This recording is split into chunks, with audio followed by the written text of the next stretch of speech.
Hello there, founders. It is time for another pitch deck review and working session. I have something very exciting to share. I just spent some time with this founder and we worked through his pitch deck in 1 hour and came up with a draft that I think is a fantastic start to get him going on idea validation, customer discovery, and starting to introduce his idea and begin planting the seeds for future investment.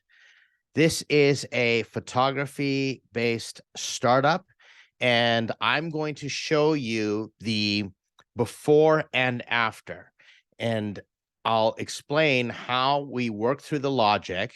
What this founder did is sent me his current pitch deck or his current draft, and we worked through it together. And I'm going to show you before and after and sort of explain how we went through it so you also can think through your own pitch deck in the same way and get a really good idea of how an advisor might work with you on your pitch deck, as well as what we do here at startups.com and fundable.com in terms of helping our founders raise capital and sell their startups, not just to investors, but to the marketplace as well, to clarify what their unique value proposition is, and generally just encourage founders, because this is not easy, right?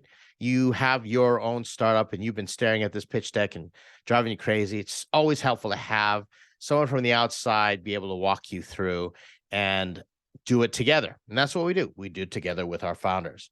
Right away, you're going to see this right here. This is the cover page. Now the logo is down here. I blanked this out. Again, this is a founder and that I work with, that we work with here, part of the startups.com community.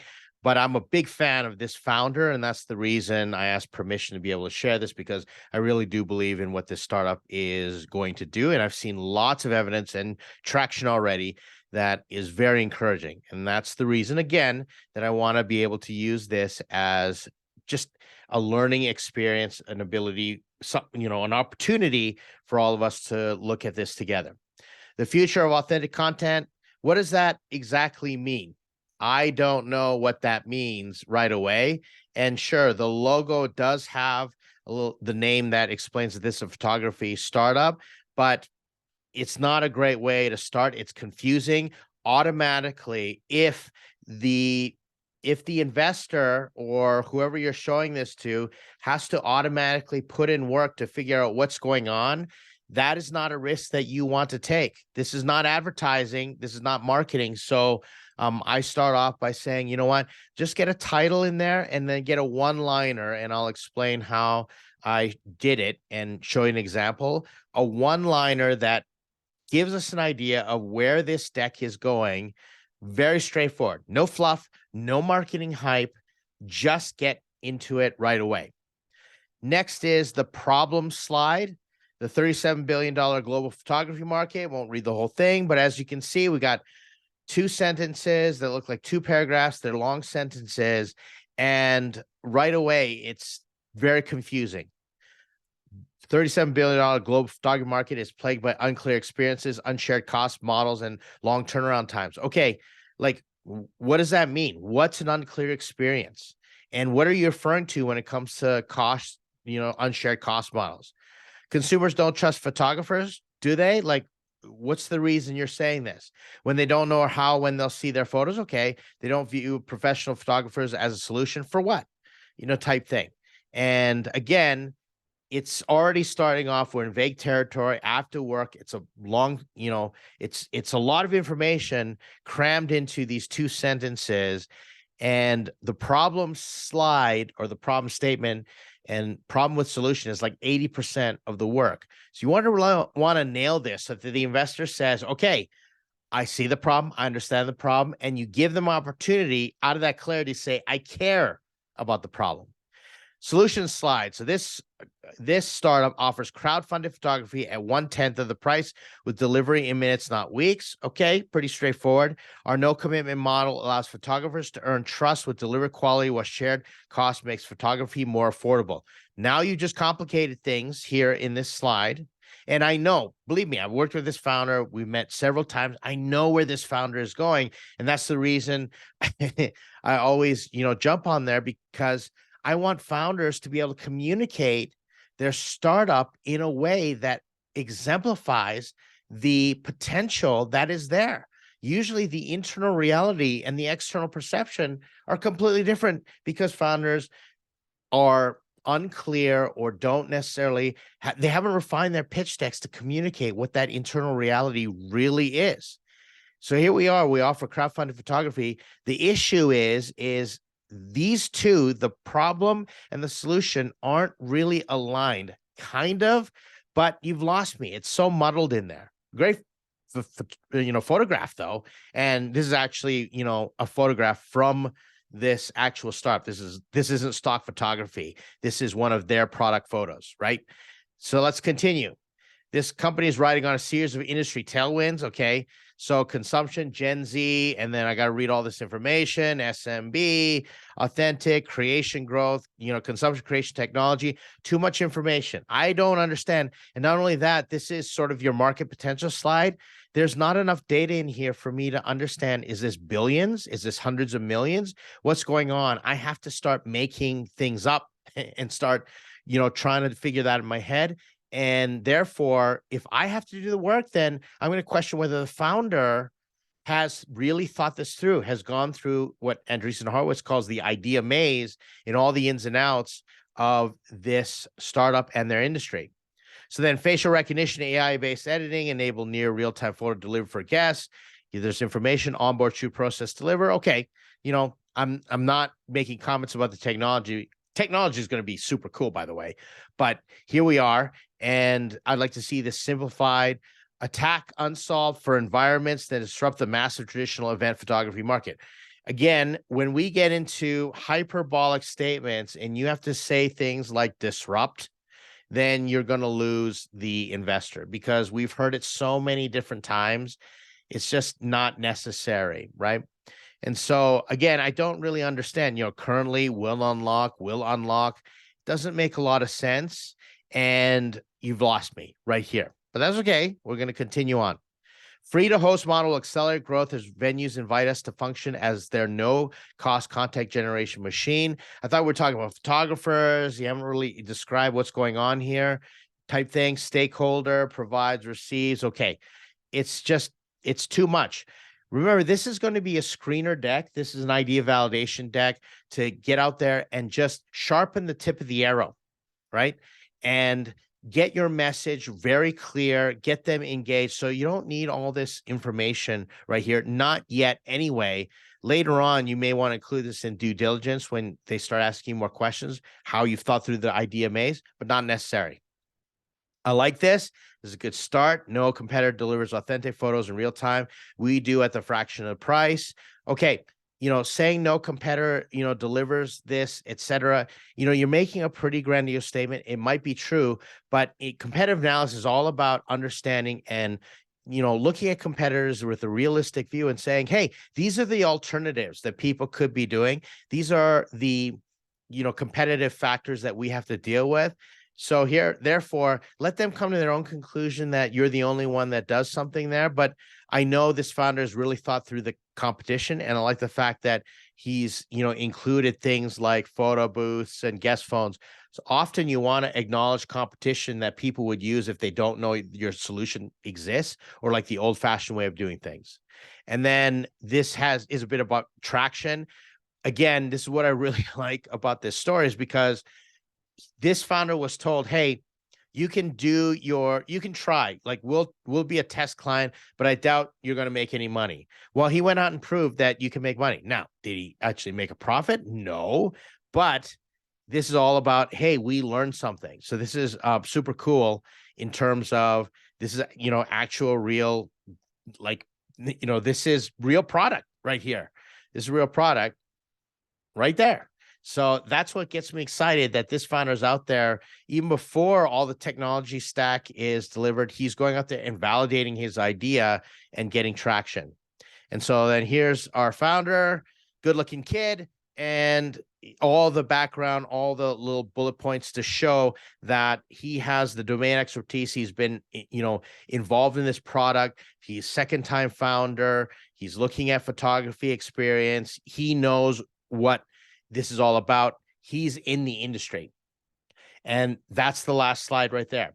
Okay. Now you'll notice that he hasn't put in the ask slide, and that's part of my advice there is don't worry about the ask slide. You want to just put this out there and say, do you even understand what my problem solution is? And do you understand the opportunity, et cetera? Let's get some feedback going. And then believe me, when they understand, people will put two and two together and start asking you what your fundraiser is going to be, et cetera. But you might as well take the time to get the feedback on your deck before you start going back and forth and really asking for money.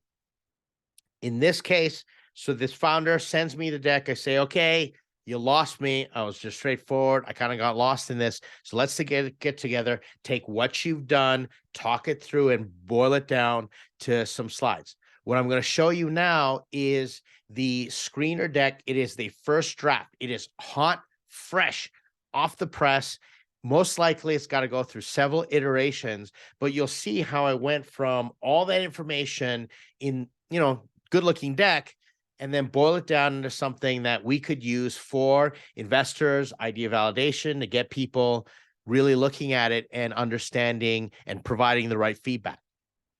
So here we are. So notice how it's just going to have the logos and straightforward. You're going to notice also that we do our decks straightforward, black and white, in text, nothing fancy. If we need photos to explain it, and it can't be understood just by the headline, just, the one sentence or a few sentences in terms of the problem, solution, et cetera, then we're missing something. It shouldn't take that much work. So I should be able to understand what this startup is all about straight from black and white. So therefore, our slide outlines, this is how we get them done in less than an hour. We just blast through it and just open PowerPoint and just start typing Calibri font, right? Default font. Here's the title slide: crowdfunding event photography platform.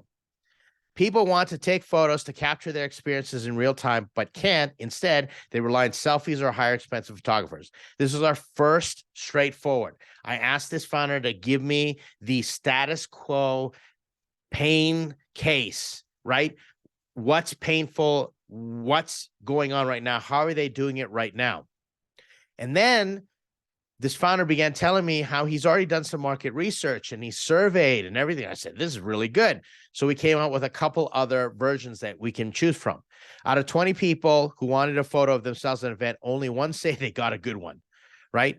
Or we refined it even further and said 95% of people want better photos than selfies of an event, but don't want to pay an expensive photographer for it, all right? So it's just straightforward. And this is the narrative. We're trying to get to a sentence where you're at an event, you want to take a photo, but you don't want to pay a photographer to come show up at your event, and a selfie just isn't enough. You want a nice photograph. It's like the same way, like, a natural photograph, organic photograph, like we saw there before. I get it. I understand. That totally makes sense to me.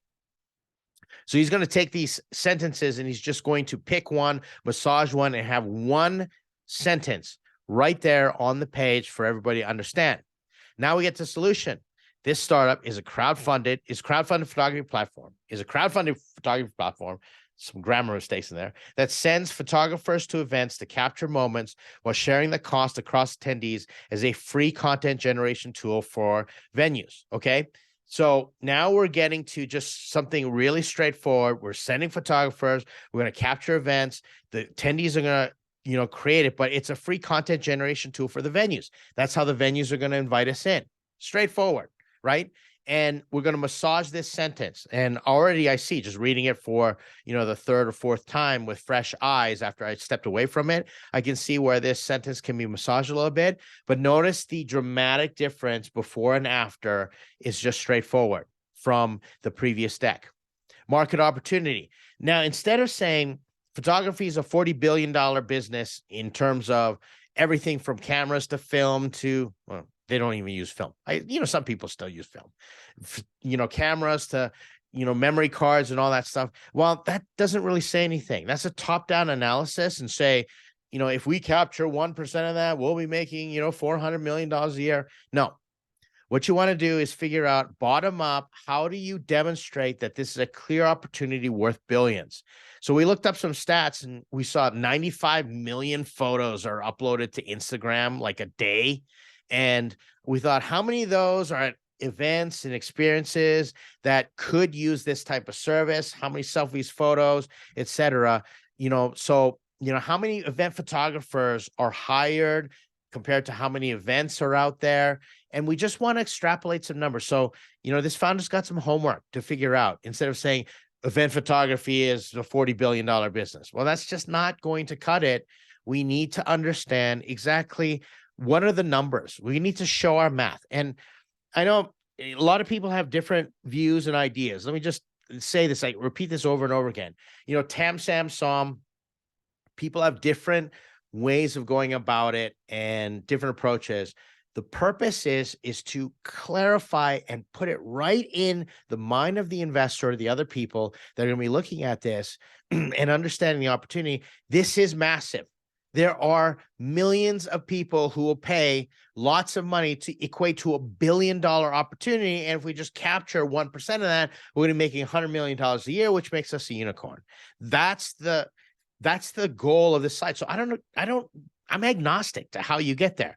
Me, what do I prefer? I prefer TAM, SAM, SOM, and somebody show their math and show their logic of how they said, if everybody who could paid for us, and we reached everybody in the utopian scenario, this is how big the market is. But realistically, we're in the SAM, SOM, and this is how much money that we think we can make per year, and show the logic of that.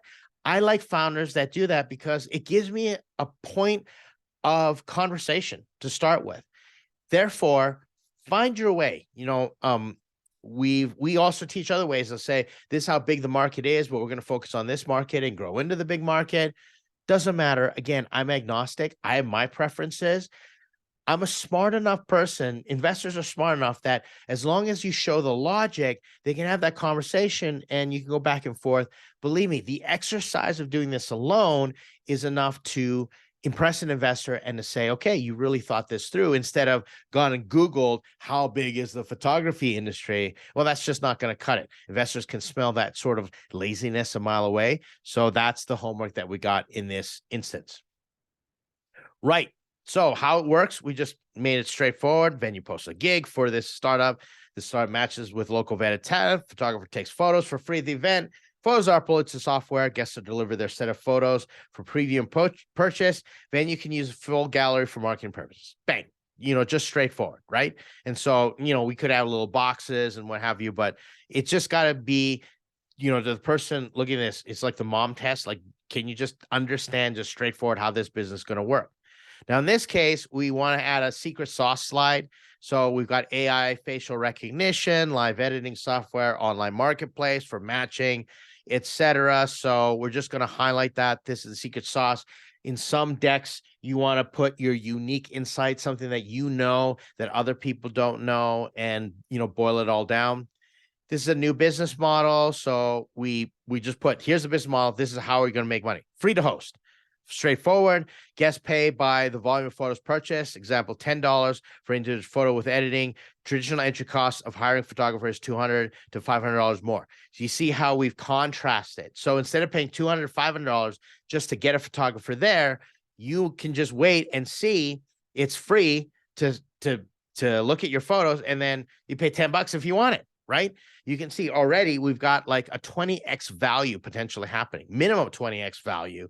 And you see how we just boil this down compared to that previous slide with all the stakeholders and, what have you there. Then we're going to show the competitors. I like the quadrant model, show the differentiation. And here's the founder, bullets and domain expertise. That's it. That is the slide deck right there. And, I want to reiterate, I love the effort that founders put in to their decks. And when they work through our courses on how to do pitch decks, it's all in their head. So they just need to step back and clarify it. So I didn't come up with anything new. My job is to mine the greatness out of your startup and your messaging. What I did is I just distilled, and we worked the funnel and we massaged the information and we simplified it down. So what I like to say is founders, what they do is when they're pitching, they create a bow and an arrow and they quiver and they put all these arrows in the quiver and they're just ping, ping, ping, ping, shooting all these arrows out. My job and the job of a screener deck is to sharpen the tip of the arrow so that no matter where you shoot it, it has the best chance to reach the target and then pow, penetrate that armor, get through the gatekeepers, the scouts, the associates, the analysts, so that you get a meeting, right? So that they read it and you're not there to talk them through and what have you. They can just read it and in 2 to 3 minutes, make a decision. I like it. My industry, this has got good potential. The other purpose of this deck is to, show it and say, can I just get some feedback and keep you posted on my milestones? And as you do that, you're developing your circle of friends, family, and associates, advocates who are then going to say, you know what, you should go talk to so-and-so, it might make a great advisor, or I'm going to be a customer. Or guess what? They say, I've got a rich uncle who just, made out really, really well in terms of real estate, just sold out, or I got someone who I worked with who wrote checks and cashed out in Uber or something like that. I'm going to do that. In this case, this founder, guess what? He's been doing free work for tech entrepreneurs and for VCs in their launch parties and their social hours and all that, their happy hours and all that stuff. Right on. So what he's doing is he's going to then go to all those VCs that he's been doing the free work for, developing social capital, and he's going to say, hey, can I get some advice on this deck? Can you just give me feedback on how I'm communicating my idea and get their feedback back and forth? It's invaluable. So my version of the deck isn't going to be the last version of the deck. Okay. That's a lot of founders that say, Ed, you're going to give me the silver bullet. It's impossible. By the time you're done, when I'm pitching, etc., I've got 10 different versions of decks out there. So get out there, start it, and then go through this process, create those outlines, and then go test it with the people that you want to be interested or refer potential investors. That's the best way to do this. It is an iterative process, just like building your MVP, just like the continuous development cycle that happens with every software project. Well, that should happen with every software project. You want to treat your decks the same way. So hopefully this was helpful for you to go back and forth to see before and after in how we go and massage the deck, mine out the nuggets, distill it down, and say, this is the pure gold. What happens when they purify gold? They put it in a big crucible and they turn up the heat and the gold melts and all the stuff, the smuts or whatever you call it, the impurities come to the surface and then they skim it off. And that's how they purify the gold. That's what we're doing. We're taking your pitch deck and we're boiling it down to pure gold. That's how we do it. If you have questions, leave some comments, join us on startups.com. We got an entire course on how to do pitch decks. We got community pitching each other, sharing feedback on each other's slides decks. That's how we do it. Once again, thanks for being part of the community. If you are, if not, thanks for just watching this video. Hope to talk to you soon. See you in the next one.